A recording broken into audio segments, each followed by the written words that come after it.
another day, another vlog. Samahan niyo ako today as we visit this cafe. I've always wanted to try and visit this cafe. Nung branch pa lang nila is yung nasa Green Hills. And then, when I saw in the internet that there is a new branch here in Quezon City, so I definitely want to try it. And then what's the best part here is that they are also pet friendly. By the way, guys, this cafe is the Good Pastry Cafe. And they are very known when it comes to their pastries, of course. They do have different kinds of croissant with different kinds of flavors. So, do have here yung mga croissants topped with fruits, and they also have here yung mga chocolate croissants and fully dipped chocolate croissants actually. And they also have here yung matcha, and they also have yung mga savory flavors. So, guys, I want to try one of their bestseller, which is their strawberries and cream.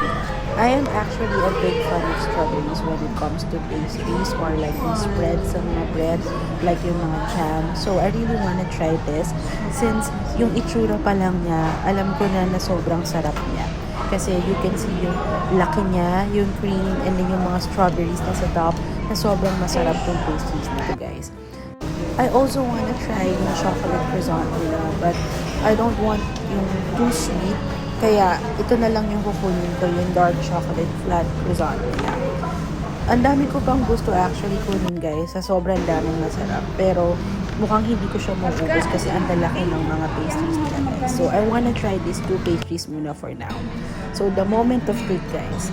By the way, guys, nag-work ako before sa cafe, and then I always being assigned dun sa pag-aayos ng mga pastry cakes namin. So, I know definitely kung fresh or quality pa ba ang isang pastry.